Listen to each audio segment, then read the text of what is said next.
പർവ്വതനിരകളിൽ നിന്ന് ഇരമ്പിയാർത്തെത്തിയ 6 മീറ്ററോളം ഉയരമുള്ള ചെളിവെള്ളത്തിൻ്റെ കൂറ്റൻ മതിൽ.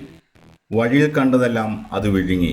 വീടുകൾ, പാലങ്ങൾ, കോൺക്രീറ്റ് കെട്ടിടങ്ങൾ, മനുഷ്യർ. നേപ്പാളിനെ ഉലച്ചു കളഞ്ഞ ഭീകരമായ മിന്നൽ പ്രളയം. ഇത് വെറുമൊരു വെള്ളപ്പൊക്കത്തിൻ്റെ വാർത്തയല്ല. ഹിമാലയൻ നിരകളിൽ എന്തു സംഭവിച്ചാലും അതിൻ്റെ പ്രകമ്പനം ബീഹാറിലും ഉത്തർപ്രദേശിലും വരെ എത്തുമെന്ന മുന്നറിയിപ്പാണ്. സാധാരണ പോലെ പെയ്യുന്ന മഴയെന്നാണ് എല്ലാവരും കരുതിയത്. എന്നാൽ ടിബറ്റൻ അതിർത്തിയോട് ചേർന്നുള്ള ഹിമാലയൻ നിരകളിൽ സംഭവിച്ചത് മറ്റൊന്നായിരുന്നു.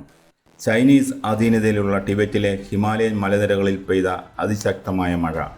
കുന്നിടിച്ചിലും മേഘവിസ്ഫോടനവും ഒരുമിച്ച് സംഭവിച്ചു. അവിടെ രൂപപ്പെട്ട ഒരു വലിയ ഹിമാനി തടാകം പെട്ടെന്ന് പൊട്ടിപ്പോയി. ദശലക്ഷക്കണക്കിന് ലിറ്റർ വെള്ളവും പാറക്കല്ലുകളും ചെളിയും ഒന്നായി ഫോട്ടേകോഷി നദിയിലേക്ക് ഇരച്ചെത്തി. ഒരു കൂറ്റൻ ഡാം തുറന്നുവിട്ടാൽ എങ്ങനെയുണ്ടാകും? അതുപോലെ വലിയൊരു ഇടിമുഴക്കം പോലെയുള്ള ശബ്ദം മാത്രമാണ് ആളുകൾ കേട്ടത്. നിമിഷങ്ങൾക്കകം സിന്ധു പൽച്ചോക്ക് ജില്ലയിലെ താഴ്വരകൾ വെള്ളത്തിനടിയിലായി. മനുഷ്യർക്ക് ഓടി രക്ഷപ്പെടാൻ പോലും സമയം കിട്ടിയില്ല. വലിയ വാണിജ്യ കേന്ദ്രമായിരുന്ന ടാറ്റോപാനി അതിർത്തി നഗരം പൂർണ്ണമായി ചെളി അടിഞ്ഞുപോയി. റോഡുകൾ ഒഴുകിപ്പോയി. നൂറുകണക്കിന് ആളുകൾ നിമിഷ നേരം കൊണ്ടാണ് കാണാതായവരുടെ പട്ടികയിലായത്. ദുരന്തത്തിൻ്റെ വ്യാപ്തി അളക്കാൻ പോലും ആദ്യ മണിക്കൂറുകളിൽ കഴിഞ്ഞിരുന്നില്ല. വാർത്താവിനിമയ സംവിധാനങ്ങൾ പൂർണ്ണമായി തകർന്നു. വൈദ്യുതി ബന്ധം വിച്ഛേദിക്കപ്പെട്ടു. 100-ലധികം ആളുകൾ മരണപ്പെട്ടു. നൂറുകണക്കിന് ആളുകളെ ഇനിയും കണ്ടെത്താനായിട്ടില്ല.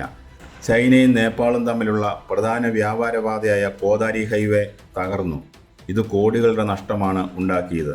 ഫോട്ടേകോഷി നദിക്ക് കുറുകെയുള്ള 4 പ്രധാന പാലങ്ങൾ പൂർണ്ണമായി ഒഴുകിപ്പോയി. ഇതോടെ 10ഓളം ഗ്രാമങ്ങൾ ഒറ്റപ്പെട്ടു. നദിയിൽ പ്രവർത്തിച്ചിരുന്ന 3 ജലവൈദ്യുത നിലയങ്ങൾ പൂർണ്ണമായി തകർന്നു. നേപ്പാളിലെ ഊർജ്ജ മേഖലയെ ഇത് സാരമായി ബാധിച്ചിട്ടുണ്ട്. കടൽ നിരപ്പിൽ നിന്ന് ആയിരക്കണക്കിന് അടി ഉയരത്തിലുള്ള പ്രദേശത്ത് ചെളിയും മണ്ണും പാറകളും മാത്രം ബാക്കിയായ ഒരു വിജന ഭൂമിയായി ആ താഴ്വര മാറി. നേപ്പാളിൽ മഴ പെയ്താൽ ഇന്ത്യയിലെ ബീഹാറും ഉത്തർപ്രദേശും എന്തിനു വിറയ്ക്കണം? കാരണം ലളിതമാണ്. ടിബറ്റിൽ നിന്ന് തുടങ്ങി നേപ്പാളിൽ ഒഴുകുന്ന ഫോട്ടേകോഷി നദി പിന്നീട് സപ്തകോഷിയായി മാറി ഇന്ത്യയിലേക്ക് എത്തുന്നത് കോഷി എന്ന പേരിലാണ്. ബീഹാറിൻ്റെ ദുഃഖം എന്നാണ് കോഷി നദിയെ വിളിക്കുന്നത്.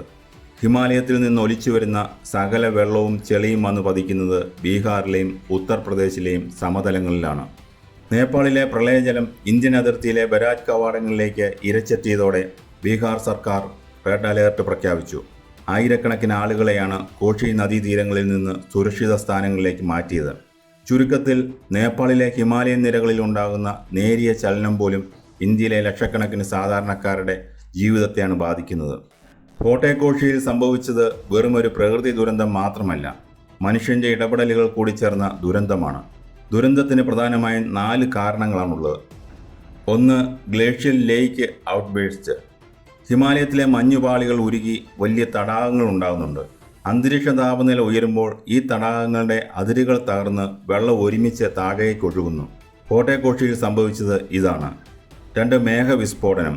ചുരുങ്ങിയ സമയത്തിനുള്ളിൽ ഒരു ചെറിയ പ്രദേശത്ത് അതിശക്തമായ മഴ പെയ്യുന്ന അവസ്ഥ. ഹിമാലയൻ പർവ്വതഘടന ഇതിന് ആക്കം കൂട്ടുന്നു. 3. അശാസ്ത്രീയമായ നിർമ്മാണങ്ങൾ.